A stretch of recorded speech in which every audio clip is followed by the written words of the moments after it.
Helio and Carlos, what they were teaching inside the Gracie Academy was self-defense in the private lesson format.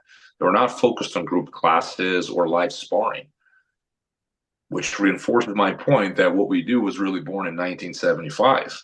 Because it wasn't until Carlson took the lead and he changed everything. He said, this is not how we train, champions. This is not how we're going to grow the sport. If you want evolution to take place, you have to pitch, rooster versus rooster. That was his philosophy, and then led to the world that we now call Brazilian Jiu-Jitsu.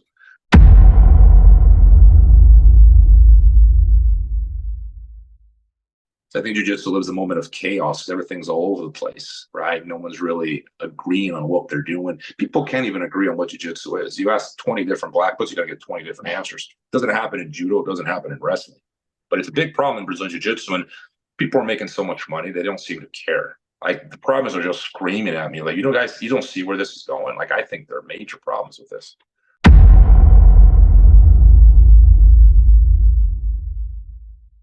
It's one reason I moved away from MMA. I can't stand the culture. There's nothing cohesive about it. There's no family. There's a lot of pretense of family. There's a lot of talk.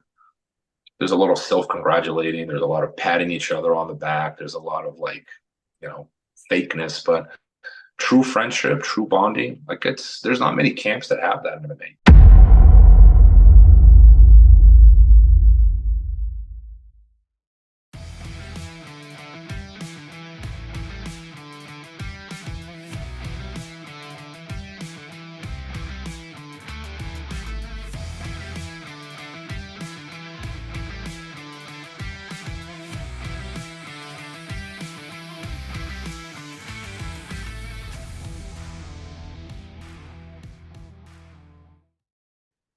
Hey there, folks. Sifu Slim here with a podcast this very lovely day, and we're going to talk about three things. One is how we live, including health assessments in MBS, which is mind, body, and spirit.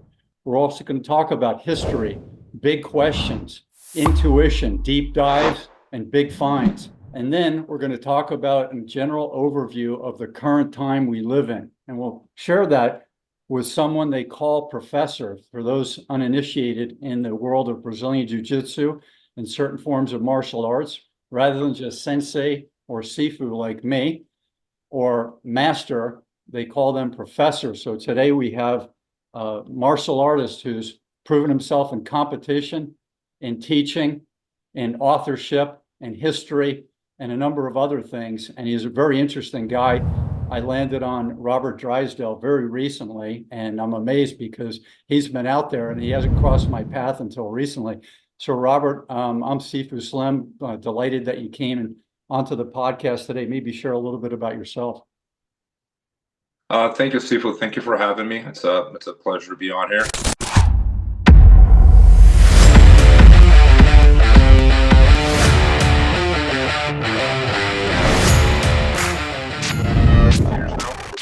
Been teaching for 22. I started coaching as a purple belt. I was born in the U.S., but I was raised in Brazil, where I was first became acquainted with Brazilian Jiu-Jitsu, and I fell in love with it. It was love at first sight. I was about 16 years old, 98, and I knew that's what I wanted to do for the rest of my life right away. I went on to win a world title in 2002, 3, 5. In 2007, I won the ADCC world title. After that, I pursued an MMA career. Didn't fight as much as I could have or should have, but I had somewhat of a successful MMA career. Could always look back and I could have done better, but I'm just hard on myself that way. You can always do better, I suppose. After that, I was more dedicated to coaching, and later on, I coached in MMA, coaching Brazilian Jiu-Jitsu. I was fairly successful there. I trained 6 UFC champions, trained multiple Brazilian Jiu-Jitsu world champions, and I started dedicating myself to studying the history of Jiu-Jitsu around 2017. I'm a history major, have an unfinished master's. I was flirting with the idea of pursuing an academic career at one point, but it just wasn't for me for a variety of reasons. But I do love books. I love history. I love the humanities. I love philosophy. I love psychology. I love learning in general. So the history of Jiu-Jitsu is sort of like the hybrid between two of my greatest passions, right? Studying history and martial arts, And yeah, I was fortunate enough to meet a lot of amazing people along the way that helped me write 2 books on the jiu-jitsu history, and still in production over a documentary. The books are about the documentary. Documentary is still not out, believe it or not. It's been like I think we're going on 6 years now production. Yeah, but it's going to be finished. We're making progress slowly but surely. I know what it's like to write a book. I tell people, if you've ever written a Dear John letter, it's, the breakup letter where the person who doesn't normally write has to put their intuition, their state of mind, their caring heart, and some lessons of life into a letter. And it could be 1 page or it could be 10, and it could happen after 6 months or 10 years or 40 years with someone. It's a very hard thing to do. And a lot of times books, even if you're a good writer, and I think I've been at writing for 50 some years, and I think I've reached a happy market ready way of doing the writing that I do on fiction and nonfiction. And it's done with a lot of work, and it's done with a lot of editing. Writing is rewriting. Have you ever heard that expression before, Robert? Similar ones, and I agree. Like you don't realize how much rewriting and editing goes on in the book until you actually have to do it yourself. The writing part is the easy part. That's the fun part. And you never know what's going to click with the audience. So, you can send it out to some readers and they might like it. But the chapter that at the last minute you put back into the book is the one that everyone digs and, starts talking about. And I heard that from the author of Born to Run, and he just finished his book, Born to Run 2. He was talking about the sneaker chapter, about the high performance sneakers and the limited sole footwear that he likes. And he took that out because he said it detracted from the storyline. And then at the last minute, he put it back in. And that's what the people in the modern era, his audiences, like the under 50 crowd who are into running and into hiking and, endurance type sports. And that's the one that everybody picked up on. So even if it broke up the story, it's the one people thought was necessary in that book. Did anything like that happen to you in your books, Robert?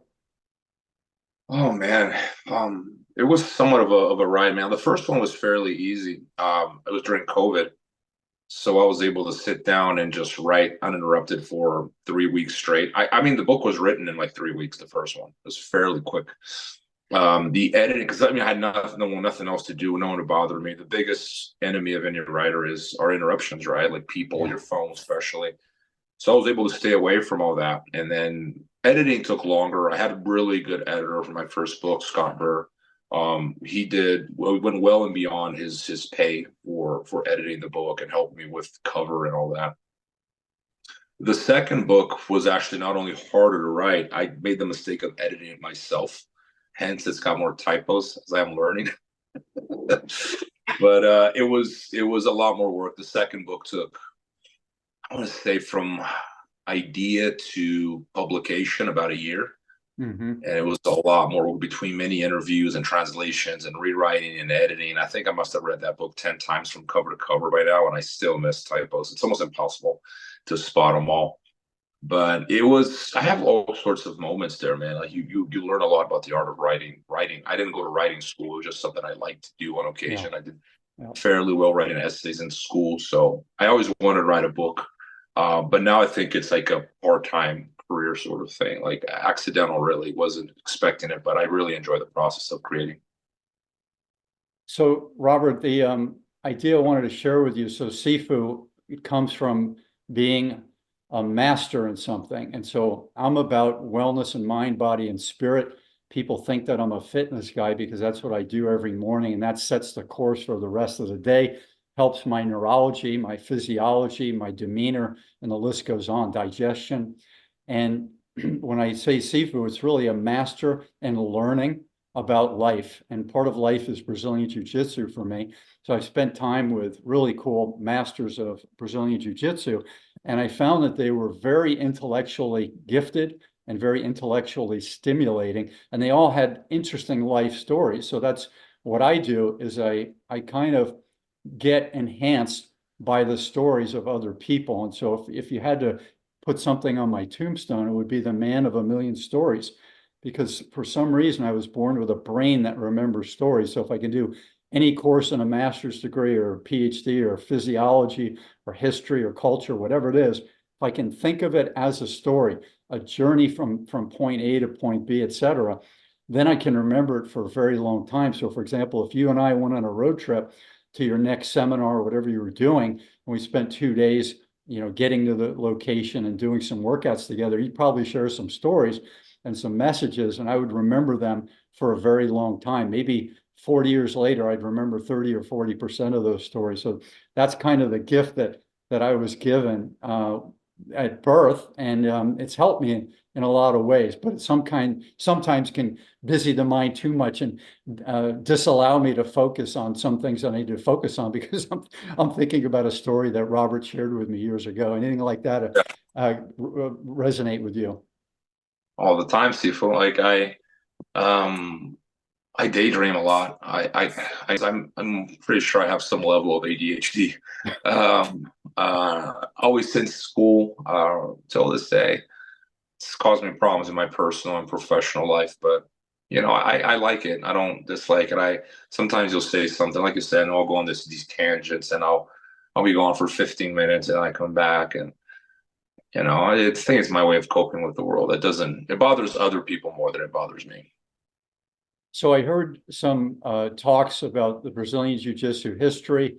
You probably talked in an interview about your background in MMA, BJJ, and training and these types of things. So what I wanted to ask the professor about today is lifestyle. And you see this in your students, your family members, your friends, your neighbors, and you yourself.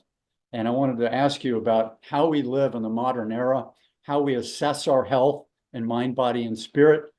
And one of the things I want to ask you about, I have a list. We have no settling of differences in a safe physical way for the most part, right? Back in the 60s, when I grew up, 70s, we had a kid come in who had been in Brazil, and we were all wrestling on the ground. And this kid wasn't as good as we were in the various athletic endeavors we were into, even running and hide and seek and that kind of thing. But he said, anybody want to wrestle? And I don't know how many years he had spent in Brazil, but he learned enough. He put us in our guard and he tapped all of us out. It was so cool. And I didn't know what it dawned on me when years later, before Hoist won, somebody invited me to Brazilian Jiu-Jitsu. And I said, this is what that guy was doing when I was 7 years old. That was amazing. So settling of differences in a safe physical way, we could do it in the 60s and 70s. Bruce Lee complained that all those years of martial arts back in the late 60s and 70s, he said, now with the modern handgun that most people have, you can't get by with settling your differences with your martial arts. So over to you about settling differences and the benefits or detractions of life that can lead us to.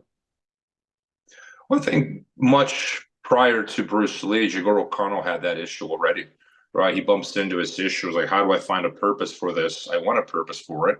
How do we do this, right? So he created a curriculum. He performed what I call a miracle. He convinced the Ministry of Education in a country that was undergoing rapid modernization, trying to abandon their feudal past and any relationship to it. He convinced this Ministry of Education that teaching children how to fight was a good idea. And I think that he is not given credit, really. It's funny about martial arts, gurus and heroes in general. Like, they get credit for things they didn't do, and the things that they did do, they don't get credit for. I think that's astounding that Jigoro Kano pulled that off, But I think he found a purpose for martial arts beyond the martial aspect of it. We still call it martial art, but there's not a whole bunch of warfare going on in martial arts anymore. It has become a lifestyle. It's become a sport. It's become a philosophy of life. If you want to argue for that, I think you can. I think it's something that gives people purpose. Brazilian Jiu-Jitsu and competition have given my life purpose. Now learning its history gives it purpose, and talking to you does that. And I think that there's a lot. I mean, back to the Greek ideal of mind and body. I think that Jigoro Kano rescues that. And I think Jigoro Kano doesn't. We don't always realize how much Jigoro Kano borrowed from Western ideas of physical education and philosophy in general. There's a lot of it's not Japanese, it's Western. But I think that he was concerned with that, and I think he found something in martial arts that was as value to children and adults alike regarding an educational system, something that teaches you lifelong lessons. And it happens to be great for self-defense too, but I strongly believe that fitness and self-defense, despite them being the drivers of students to your gym through your door, I don't think those are the biggest benefits. I think self-defense, I had to use it once, realistic. So 26 years of training, arthritis all over my body now, all those years of me now to use it once. I mean, get a handgun, like, but like when it comes to what I learned on the mats through competition, through losing, through getting my ass kicked, like I mean, I'm sure you can learn those lessons in other domains of life, but I learned mine through jiu-jitsu, and I wouldn't trade it for the world.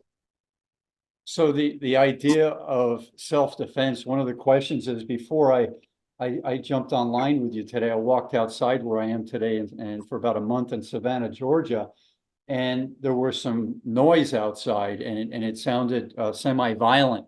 So it could have been somebody who was losing their mind, or it could have been a violent interaction. So I said, I want to ask Robert if he would rather have a baseball bat next to his door, or he would rather have an advanced degree in martial arts, when he had something out by his car that he wanted to go out and break up or defend his car. As long as I can drop the baseball bat, I wouldn't mind starting to fight with a swing, I think. But as soon as things get real, I would probably abandon the baseball bat. I don't know how to fight with one. I know how to fight with my hands. I trust my hands against multiple opponents. I trust my skills.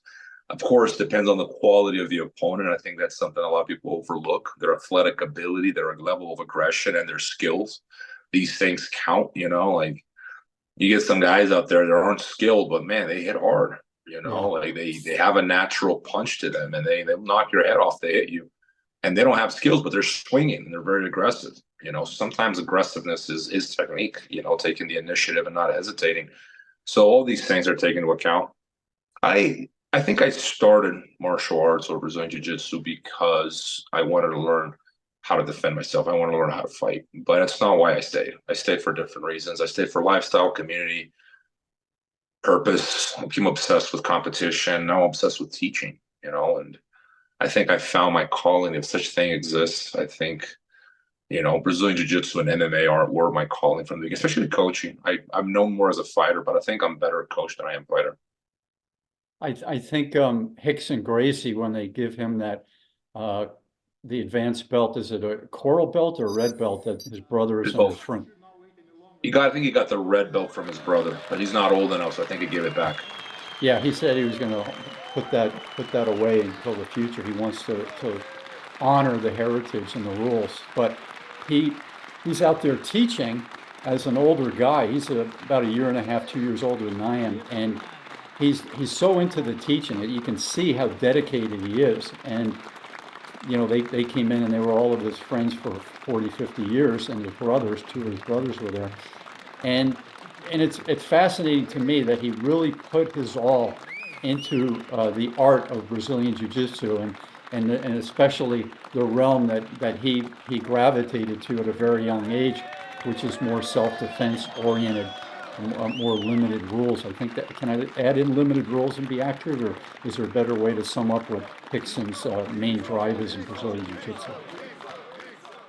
Rickson made his career inside competition jiu-jitsu. I think it's important to remember that. He's become very critical of the rules over the years, but when he was competing, it was the same rule set, essentially. He was competing under the Guanabara Federation rule set, the 1975 rule set specifically, and it's suffered some minor modifications over the years, but it's essentially the IBJJF rule set. Like, very in structural terms, very little has changed. So I'm skeptic when people are critical of the rules. I'm like, well, it seemed to be fine when you were winning. It was the same rule set. Another thing that people forget is that Helio Gracie was the president of the federation when those rules were created. So if he didn't create that himself, and I don't think he created them, we don't know this. We don't know who was actually the brain behind it. I have my suspicions. I don't think it was Helio, but he certainly signed off on it. And the reason I say it wasn't Helio is because they begin their departure from judo in 1930. So it wasn't until 1975 that the jiu-jitsu rule set we have today took shape. So 45 years, Carlos and Helio were in charge of Brazilian Jiu-Jitsu. They didn't make any major changes in the rules. And in 1975, they do. I think there was a younger generation that was responsible for those changes. But that's the rule set that Rickson grew up in.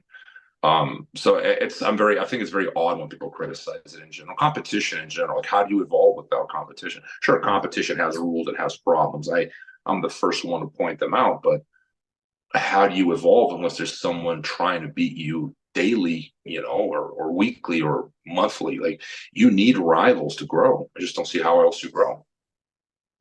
Helio and Holes growing up, few years separation, maybe 4 years separation. Holes is older. Is that something that makes No, sense? that's no. Helio is Holz's uncle. He was pretty much his father to adoptive father. He adopted Holz when he was he had so many children he couldn't take care of them all. So Helio helped. Oh, Long story short. did I say Helio? I meant Hickson. Hickson and Yes. Holes practicing. Is Holes about 4 years older? Something like that. I wouldn't know the exact date of birth of either, but that sounds about right. Maybe a little bit more. I'd say somewhere between 5 and 10, but I could be wrong. Do you know anything about their grappling sessions when they were 15 or maybe even lower, maybe 10 to 15-year-old kids? That very good question. To the point of my the previous point about the rule set, a lot of people don't know this, but up to the time where Carlson became the leading force in jiu-jitsu in Brazil, Carlson is the eldest son of Carlos Gracie, right? The guy who was the coach of all the BTT guys. Mm-hmm. Up to the time Carlson took the lead, there was no group classes and live sparring at the Gracie Academy. This shocks a lot of people. I made this point, throughout my second book, and people write me weekly, like, man, I had no idea this changes everything. So yes, it does. I think it's very, very deliberately, Helio and Carlos, what they were teaching inside the Gracie Academy was self-defense in the private lesson format. They were not focused on group classes or live sparring, which reinforces my point that what we do was really born in 1975. Mm-hmm. Because it wasn't until Carlson took the lead and he changed everything. He said, this is not how we train, champions. This is not how we're going to grow the sport. If you want evolution to take place, you have to pitch, rooster versus rooster. That was his philosophy, and then led to the world that we now call Brazilian Jiu-Jitsu. But those guys were mainly teaching private lessons. And from all accounts, they would get together, the cousins and brothers, they would get together at the end of the day and roll amongst themselves a little bit at the end of the day.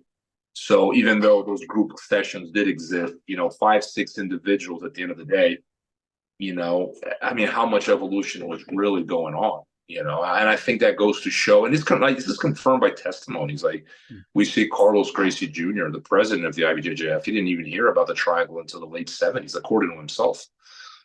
And this is, there's a lot of cases about the things that these guys did not know in those days, because jiu-jitsu was still it was a very simple version of the Newaza curriculum in judo. And I think a lot of people overlook this and up to recently, and it changes everything we knew about Brazilian Jiu-Jitsu. Brazilian Jiu-Jitsu, as we know it, is a far younger practice than we originally thought. Robert, the part you mentioned about the cousins and brothers rolling after their classes, is that 1940s through 80s, something like that? It's hard to specify. I think it probably always existed, but it was not something that was open to the students. Now, they had their favorites, their instructors, people like João Alberto Barreto, Armando Vrede, like, Álvaro Barreto. Like, some of these guys were part of like the in group, right? Every gym has that, the in group. And only the in group was really live rolling and being prepared to fight. The majority of students were just subjected to private lessons, because it might be a better business model. I don't like that model personally. I don't think there's anything wrong with it per se, to each their own.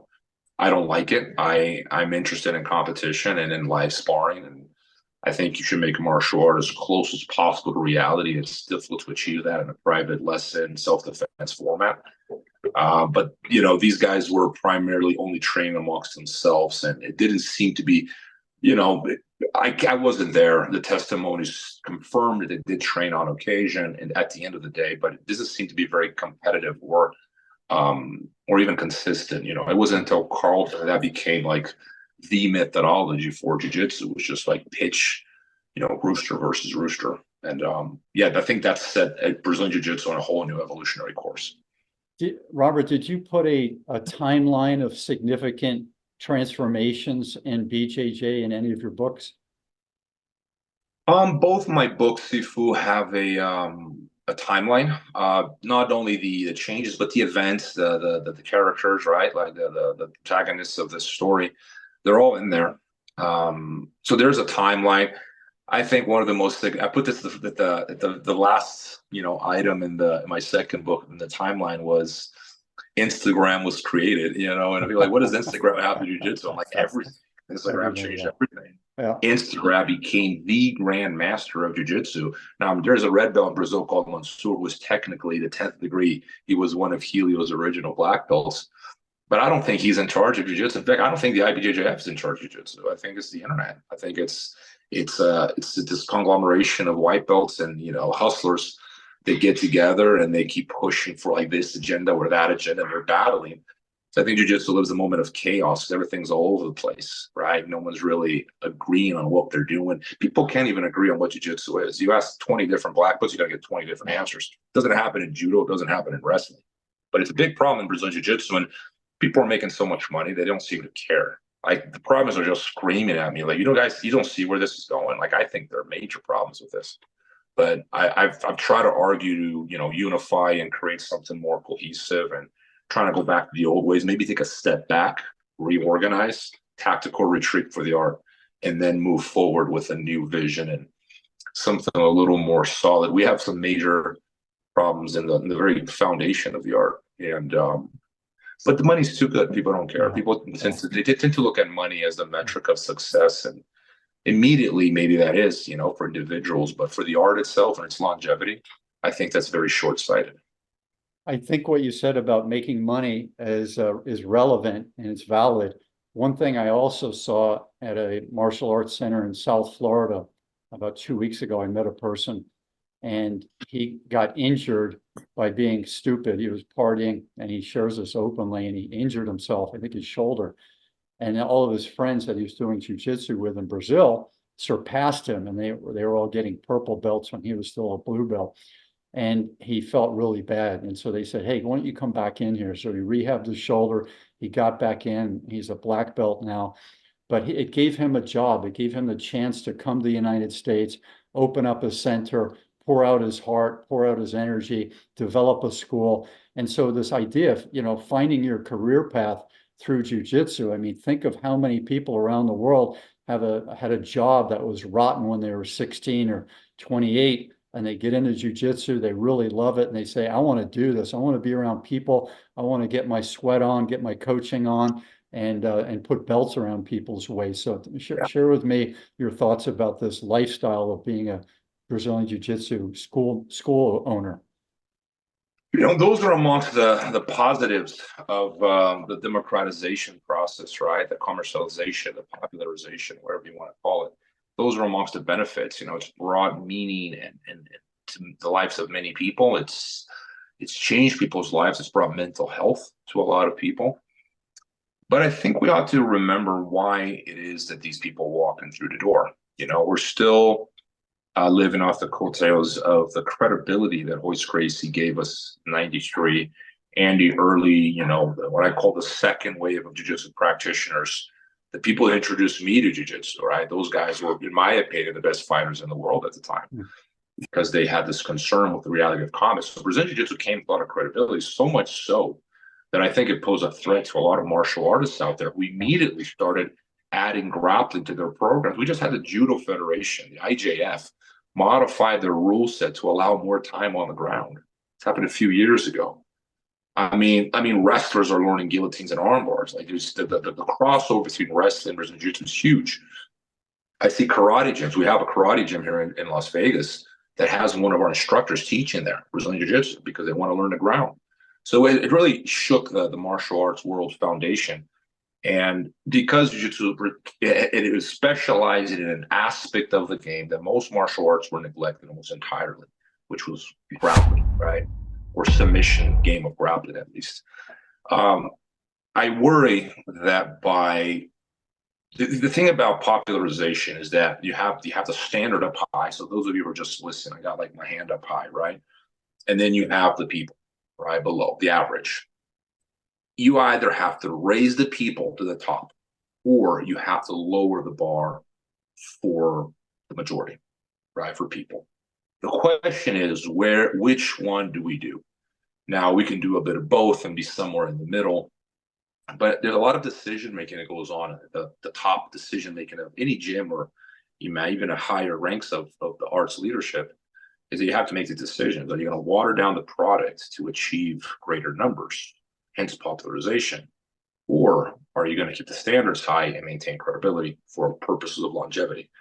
Right? I joke in my second book that Joe Rogan is to Brazilian Jiu-Jitsu what Elvis Presley was to karate. Right? He made it immensely popular, but that also started a process of karate losing credibility when it was in every shopping mall across the country. And next thing you know, you get 12-year-old black belts. And I don't mean to disrespect karate. I know some legit karate fighters, they'll knock you out. And I think that I worry about that, because I think in some ways Brazilian Jiu-Jitsu has become what I used to criticize, and I don't like it. I'm not attacking the art I love. It's just like, if you want to solve a problem, the first thing you got to do is acknowledge it. You can't, you go to an AA meeting, the first thing you got to do is admit you're an alcoholic. Yeah. There's a reason they do that. It's an effective method to solving a huge problem, right? We have a problem in our hands, and I think we're kind of going that direction. Most people don't care. They're making money. They don't care. It bothers me, because what was precious about Brazilian Jiu-Jitsu to me were precisely the values that are being lost. Whereas the money was a side effect. I like the money. I get paid well to do what I do, and I do like money. I'm not stupid. I'm not a hypocrite either. But it's not why I do what I do. It's not what I was dreaming about as a teenager. It's not why I became obsessed with Brazilian Jiu-Jitsu. It's not what I'm dreaming about before I go to bed. So it's not something I have more than I need, and frankly, more than I deserve. And I'm watching some of these guys who would be selling, popsicles on the beaches of Copacabana if it were not for Brazilian Jiu-Jitsu, selling the art for the price of a popsicle. Like, these guys it's just they call it professionalization, right? They're becoming professionals. I call it prostitution. People don't like to hear these things. People get mad at me when I talk like that, but it's how I feel about it. I don't think they're concerned with the prosperity of the art. They're just trying to make a quick dollar. And you just watch these guys. Yeah. It's overwhelming. It's almost everyone. And it is what it is, man. I think in the future, we're going to look back and you're going to go, oh, that's what we went wrong. That's where we went wrong. I'm like, well, I'm not the first one to say it, but I am saying it. So I'm going to go through some things here about assessing our health and mind, body, and spirit. So we touched on no settling of differences in the modern era. Like when I was a kid in the 60s and 70s, we did a lot of rolling around. We might have had a little scuffle with a person in the neighboring block, or anyone who got out of control. There was a lot of settling of differences and not a lot of lost teeth. It just, some more grappling, and, it wasn't, grounding and pounding for a long time. There might have been 2 or 3 shots, or some 2 or 3 shots standing up. And these are 7-year-olds, 10-year-olds. They're not doing a huge amount of damage. So that we touched on that. And then no outdoor work with others, which is one of the things I talk about in Sedentary Nation. Hunting and gathering people, worked outside, did all kinds of activities together, hunt and gathering, leather work, teepee work, moving rocks around, bringing water in, all these types of things. So when you do that in a group ethic, it does something. You look at each other, and the unconscious mind knows, I'm dependent on that person. That person's dependent on me. We're all helping each other. That person hurt their shoulder. I'm pitching in until that person's back in action. So let me hear your suggestions about how, Robert, your kids and other kids growing up can do more physical work with others. Like, when I grew up, we were chopping up vegetables, animals on the table. I grew up on a farm. We're hanging bars in the backyard to hang animals on. We're chopping wood. So nowadays, kids have vacuuming, homework, cleaning a car and their rooms, and they're not doing a lot of this outdoor physical work because we're either living in suburbia or urban areas, and the computer and the homework and going to their martial arts or soccer practices are eating up most of their time. Over to Robert for his thoughts. Hi, this is Sifu Slim, author of The Aging Athlete. In this book, you're going to get to hear about two different groups of former high-performance athletes. One group, which is made up of 90% of the former athletes, does not do physical activity on a regular basis and tends to suffer the consequences of a sedentary lifestyle. The other group, which is made up of 10% of the former athletes, is doing physical activity on a regular basis and tends to thrive through the aging process, or at least has a better chance at coping with the aging process. We could have taken these folks to a lab and done all kinds of tests on them. Instead, we slowed them down and sat them down and asked them, in their own words, to describe why they're wired the way they are, so that we all, former athletes and non-athletes, can use some of their inspirational and motivational and mindset lessons in our own lives. I hope you pick up a copy today. You can go to theagingathlete.com. And when you have a chance to read it, I'd love to hear back from you to find out what your thoughts are on the stories of these aging athletes.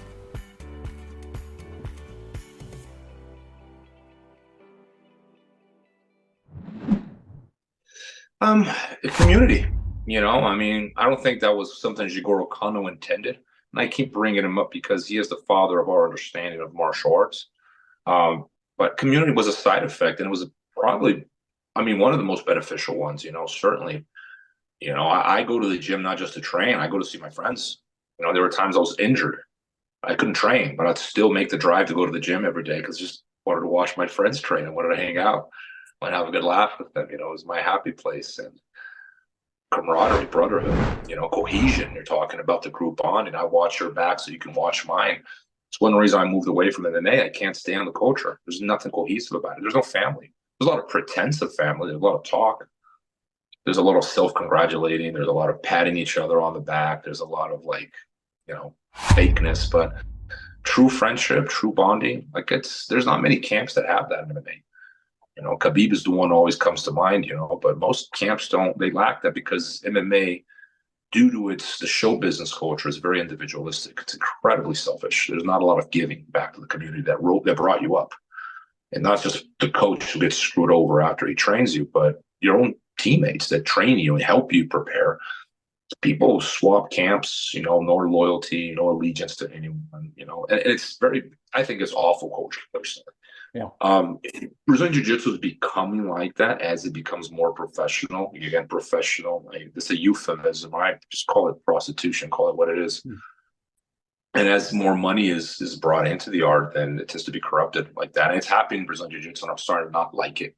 I'm just starting to think I moved away from MMA because in Brazilian Jiu-Jitsu I still felt like, there's some of the things that I really like left, and it's becoming more like MMA now. And I'm like, man, please don't.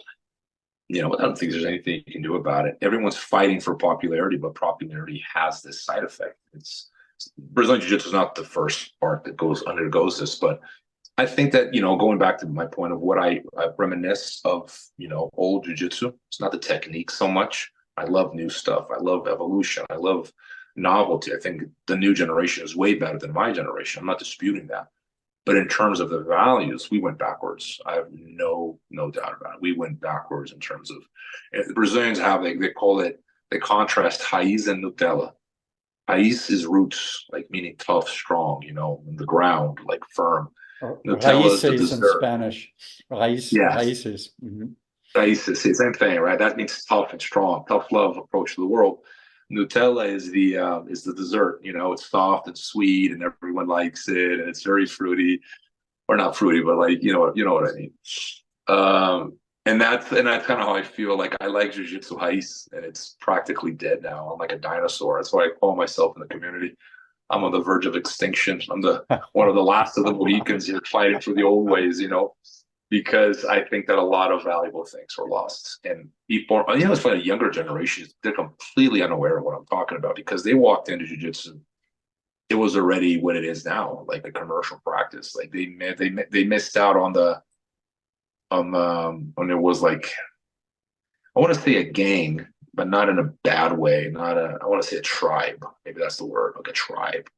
We were like tribal warriors, fighting for a cause. There's no one was thinking about being famous or Instagram. If that came, it was great. Money, everyone likes money, but it wasn't what we were thinking of.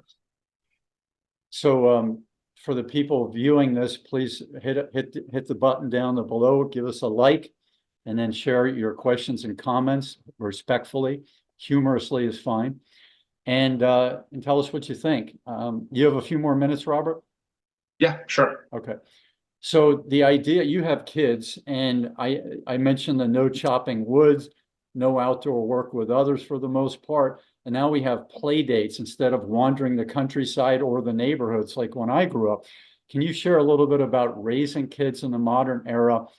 Maybe you had more of that roaming type of a thing when you were in Brazil. I can't remember if you were in an urban area, but share with me some of the thoughts about your youth and how you think kids, even if they grow up in suburbia or an urban area, can be benefited by getting out to the countryside and doing some of these chores instead of doing all this play date to go play with digital equipment and plastic sporting things that they may have purchased or received at Christmas. Well, thank you for the question, Sifu. I love that question because I was fortunate enough to grow up in Brazil where, I never grew up in, I was born in Utah, but I was raised in Brazil. I came back to Las Vegas as an adult, and I see how children, so I have no memories of Utah. I have many memories of Brazil.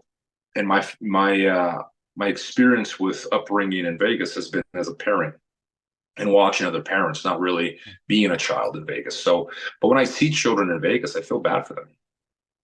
Vegas has the weather issue too. It's way too hot to go outside. But when I was a kid, there was no concern about being kidnapped or raped.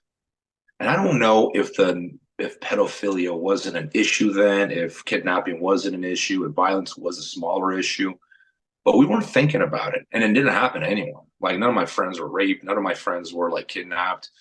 We get into fights, but it was always amongst ourselves, the kids, the one block over kids, the enemies, it's always like kids being kids. We'd climb trees and we'd steal, fruit from the neighbor's orchard, like we get in trouble, do stupid things. But it was mainly outdoors. We went inside. When I had a Nintendo, I was the only kid on my block that had a Nintendo, so the kids would come over to play, and there was a little bit of that too. So the beginning of the problem that you're referring to now. But in general, man, we were very free, and I have scars all over my knees. Both my knees are all scarred from falling. So that you get the big cut on the knee from falling. So I have scars on both my knees. I don't see kids with scars on their knees anymore. And all kids in Brazil, I remember, they had scars on their elbows and knees. It was completely normal from falling. You fall off a tree, you fall off climbing a wall, you slip, miss your step, you're running, you trip. Very common things. Playing soccer, we played soccer on the street on asphalt, so you trip, you fall, you're going to scrape your knee, you get a scar, I think kids would benefit from some of that. I'm more of like, I don't know. I think it's fine that kids get hurt, fine that kids cry. It's fine that they fight. I think that this over sheltering, that I think it started somewhere in the early 90s, late 80s, maybe. I think it's called the self-esteem movement. If you haven't heard of it, do some reading on it. It's really interesting. Yeah. Children are these little special little things. You can't touch them. They're breakable. They're going to be traumatized. Give them all the freedom they want. Never say no. If they Participation awards. Participation awards. Yeah, and it's like, you guys, I know you think you're helping. You have no idea of the damage you have done to these children. They will, thanks to you and your bad parenting, they'll never discover their inner strength. They'll never achieve. They'll never overcome. There'll be a bunch of whiny little babies complain about every little problem they have, and we're watching it now. And it's like, got a name for it now. Right? I don't want to get into politics, but it's everywhere. It's in jiu-jitsu. It's in jiu-jitsu, man. It's in MMA. It's everywhere. Like the lack of accountability, man. So I think that's the thing I miss the most about the old values, the Hai's jiu-jitsu, the accountability. It was so ingrained in the culture to be accountable. Like you lost, it was you. If you couldn't make weight, it was your fault. It was never the scale. I literally see people blaming the scale when they miss weight. And I'm like, this is insanity. You're blaming the scale for missing weight. Right? They lose, they blame me, the coach. They blame their training partners. They blame the rules. What age group would blame you? The Brazilian referee. That's like my favorite one to make fun of. The Brazilian referee. That's why I lost. It's like, it's laughable. Like, you can't take these guys seriously. What is the oldest person who's blamed you for their defeat? Man, I've had people in their 30s do it. Yeah, Oh, people in their 30s. I think my generation, I'm 42. I think people younger than me, older than me, are very unlikely to do it. Although I know some people who are in their 50s are strangely obsessed with likes on the internet, and I think that's bizarre. People that didn't grow up with social media, like really, really into it. I'm like, I think that's really strange. I think it's normal when someone from my age or older doesn't care about social media. I think that's normal. I mean, if a 15-year-old is obsessed with what people think of him online, I'm like, okay, you're a product of your age. I can empathize. But when older people are like that, but to your question, man, I think, younger, like 30 and younger, it's very common. And it's an accepted complaint too. Like people lose and blame someone or not be, held accountable, not hold themselves accountable. That's very, very common.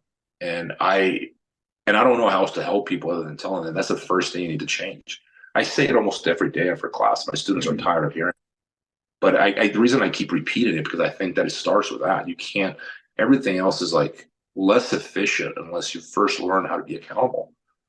You know, so Joe Rogan's best friend, the martial artist who invented his own style with all the crackhead guards. What's his name again? talking about Eddie Bravo. Yeah, Eddie Bravo. Crackhead guard. I would like to have a list of the moves that Is that a real name? yeah, I the don't know. I can't keep up. crackhead guard I learned, I don't know, 12 years ago. I thought that was great. And then I got a big kick out of him because he's into conspiracy theories, and some of those are true, and he's just so passionate about everything. Did you watch the documentary interview where he talks about being in the LA riots and he had to hide the money in his company because I forget what he was doing, but they had a lot of cash and he had to hide it a certain place in his thing and barricade the place and then get out of there and then come back a couple of days later and grab the money. I didn't hear it, but I know Eddie. I've known him for a long time. I mean, he's got his own vision. I don't agree with it. I mean, when I say I would never name a guard a crackhead, I think, oh, it's funny, but it's not my You're style. not But from it works you're for not some from people. LA. Look, I'm at an age, man, like live and let live. Like there are people who believe that Elvis is still alive in Maui eating chicken wings. Like, I'm not going to argue with people anymore. I'm like, do whatever you want. I'll do whatever. I'm just going to stay out of my hair. But I just like a lot of these. I think entertainment is a bit of the enemy, man. Like people are too concerned with being entertaining, in order to make it popular, and they're losing some of the qualities that made jiu-jitsu special to begin with. I think it's going in in general, it's not necessarily going in the best direction Yeah. it could be. Yeah. So one of the things I wanted to share, Robert, was that Eddie Bravo talked about his students. And over the last 15, 20 years, you have the techie young people coming into his studio. And then those kids are now 40 now. And so he said they don't come in there for martial arts. They come in because they've been sitting in front of a computer all day and they need stimulation. Back to my MBS, mind, body, and spirit. They need the camaraderie. They need a digital break. What do they call that? There's a retreat called digital detox. So that he had to cater to those people and understand them because they were a completely different crowd than I'm a Jack LaLanne fitness guy who does like 15 sports. That's how I would analyze my life. I do fitness twice a day and it keeps me going in my sedentary job, which is a lot of computer, a lot of writing, a lot of talking on the iPhone. But he had these he was a musician. You probably knew that he was in a band and he wanted to be a guitar player, singer, songwriter type guy. But he has all these young sedentary people who are into the latest app and the writing code and all these types of things, running innovative startups. And they wanted something different than the people in my generation did. Over to Robert for his thoughts on that. Yeah, I think maybe Sifu, maybe that's I mean there's a niche for just about everything. I think that, the commercial setting of martial arts and gymnastics, it comes as a side effect of urban life. Like if you grew up in a farm, you don't need a gym. But I remember, this reminds me of a story. A friend of mine, he was doing his doctorate in anthropology, and he went once to one of the Pacific Islands. I can't remember. It might have been Borneo or Sumatra, or one of them. But he took his kettlebell and some bands and some weights. So he's like also like a fitness fanatic, right? So he's living with this tribe for I don't know how long because he's writing his dissertation, right? And then at the end of the day or beginning of the day, whatever, he's doing his kettlebell swings and he's like working out, and you remember everyone would get around in like a circle and just like stare at him, like, what the hell is he doing? Because like, why would you lift that weight over and over with no purpose? And it's funny, sometimes you have to remove yourself from your urban setting to realize how odd it is that we have to go to a gym to lift weights. It really is bizarre when you think about it. You're just catching a weight and you're not placing it anywhere. You're just lifting it up and down for no purpose other than to get the exercise, which is, I mean, it's the first time. This is a novelty in human history. Like, you actually go to a room to climb on a treadmill, to walk, or you drive to the gym so you don't have to walk. Right. There's a lot of things. I think these things are interesting. But back to your point, I think martial arts gives a place where people can roll. Where previously we were rolling with our cousins on grass and beating each other up in a joking way. Now we do it in a gi inside a gym. But I mean, the human nature has not changed, right? Economy changes, demographics change, politics change, right? But we're the same, prehistory to now, right? Nothing's changed really when it comes to our humanity. So the question about history, I wanted to ask you about deep dive. So we start out with a big question, at least this is my story. Big question, tap into your intuition, do a deep dive. Hopefully you'll have a big find. So I have a big find on weight loss. I haven't shared it yet, but nobody's talking about it. And I had this thing come to me about 2010, and I'm still waiting to figure out if I can put this together in an artful way and release it with some sort of a production, either a documentary or a book or a combination of the two. So I don't want to release that, but very few people are talking about this part of weight loss. Sedentism, I would say that I'm one of the world, I don't like the word expert, but the person who's done a really deep dive on sedentary behavior, from the hunter-gatherer people to the farmers, to the Industrial Revolution, to now the service-oriented society, couch, desk, and car potatoes, and then the digital age, and now we're in AI. So sedentism happened. It means, when you leave hunting and gathering and you form a village and some people are there working on stuff all day, they're sedentary people. But really sedentary people are the people who are standing all day at the post office just doing a few little moves, or the people who are in a desk, car, couch, that type of thing. So that's one of my expertise. Athletes, the arc of the life of an athlete. I would say that after almost 3,000 interviews and a lot of caring nature and a lot of writing and interviewing these people, I put together something that talks about the arc of the life of an athlete. And if you're open to it, we could tap into that in another conversation. And then World War II, I've studied for about 40 years and I've spoken on parts of it. And I landed on something about 2012 about the funding of the Nazi regime and how the Third Reich was built. And I didn't come up with the information. I just found it because something about World War II didn't make sense to me. So I can, I'll put a video together about that at some point. So these are deep dives that were based on being a truth seeker and being someone who studies something and it just has a question. Something doesn't fit with that story. So I want to look into it. So, and you have these counter arguments to tradition. So counter arguments to tradition is like a religion. Somebody says, no, this religion's not true because of X, Y, and Z. In part, you were the person who popularized it. You mentioned in your interviews people who did all this hard work before you, and you landed on their books or they gave it to you. And you are a decrier and a dissident to some of the traditional ways that the Gracies and other people have written part of their history. So maybe you could share about what propelled you to that. Did you have an intuitive thing that just had a question, and how that happened for you, Robert? I don't know. I've been asked that question before. I could probably give you like the story of how I, first became involved, and I wrote about that in my book, and I've given that answer so many times. But I think deeper down, I've always been propelled by you know, being truthful myself, with failures. I'm not perfect, but I think in general, that's part of my personality. I make enemies all the time because I tend to speak my mind a lot. People get offended very easily. Yeah. Whereas I'm a judge to be judged kind of person. I know it's a little odd to say they're not supposed to judge. I'm like, oh, please judge me. But as long as in a constructive way that improves on me, I'll gladly take your judgment.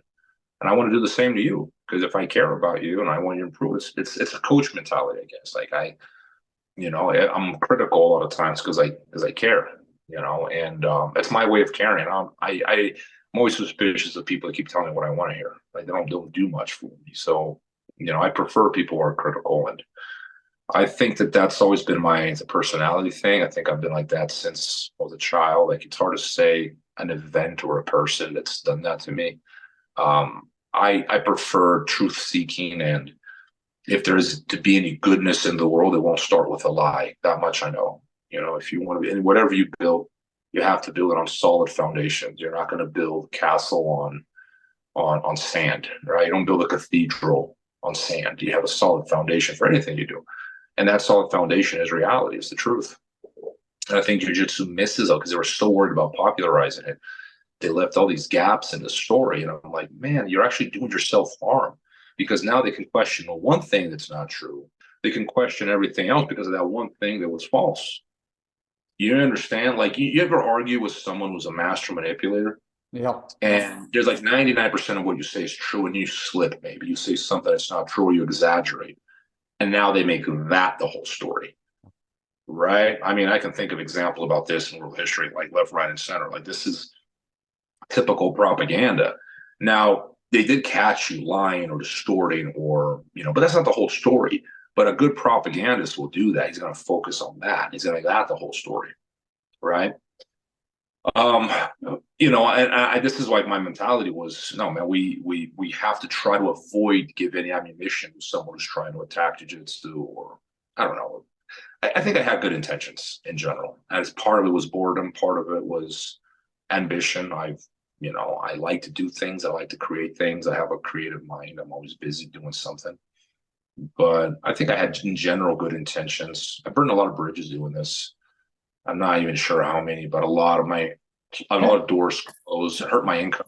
I think temporarily you burn bridges. I don't think those will be permanent because the truth tends to win out when there's an artfully constructed book and you've got all these videos out there. I think other people are going to start talking about this. And I think you can tell me if this makes sense.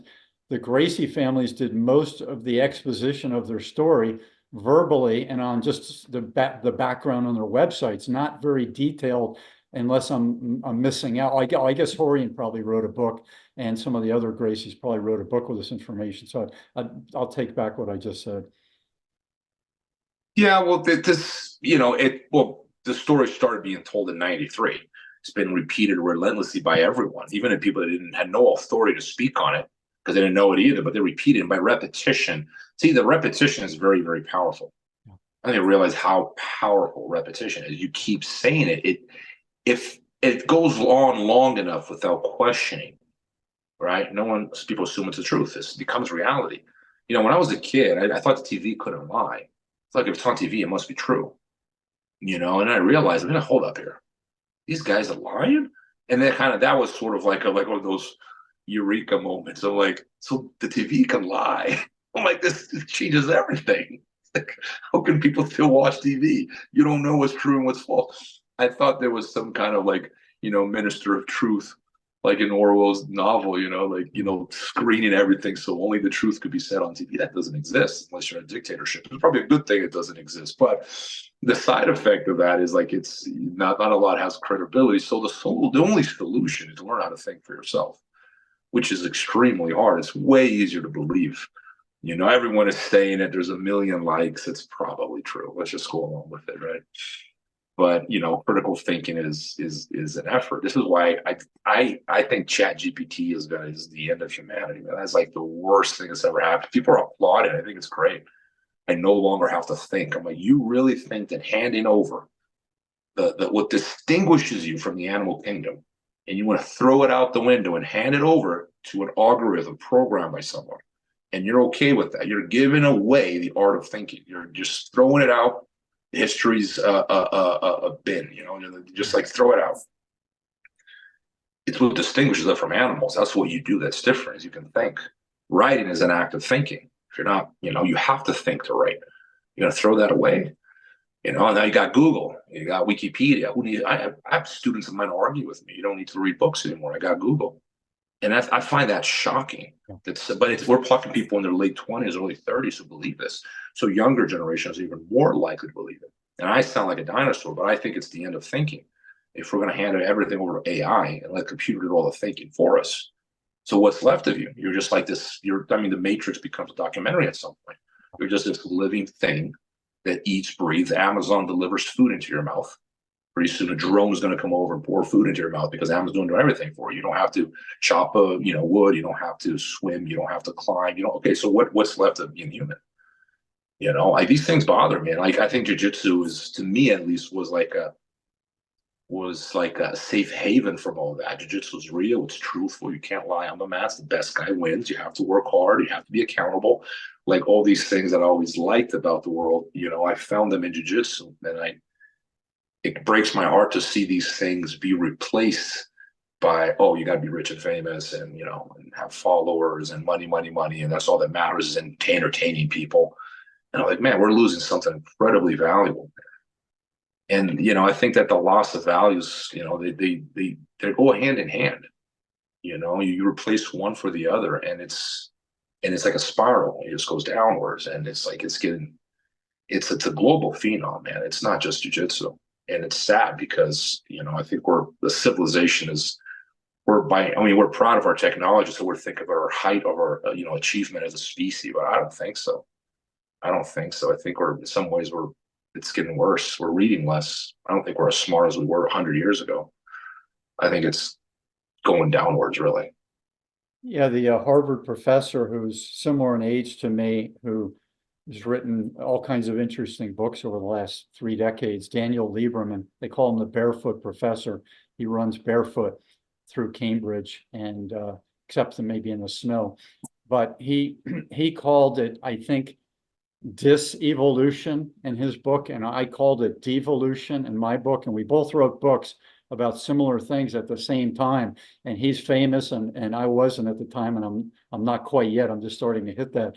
And I sent him an email. I said, I just read your book, Professor, and I just want to tell you there's so many similarities to mine, and we're pretty close on the devolution word, and you call it, I think, disevolution.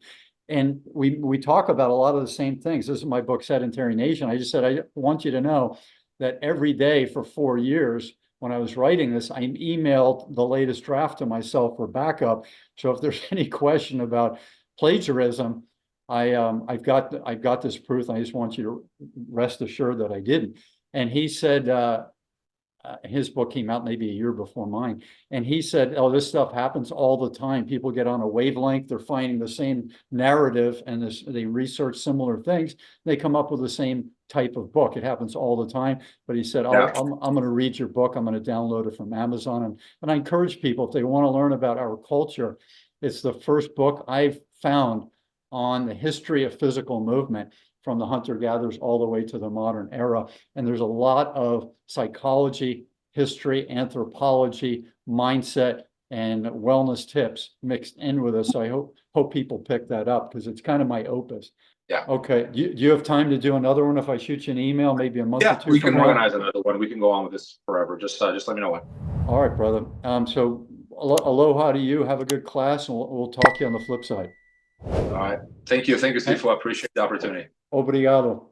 Obrigado.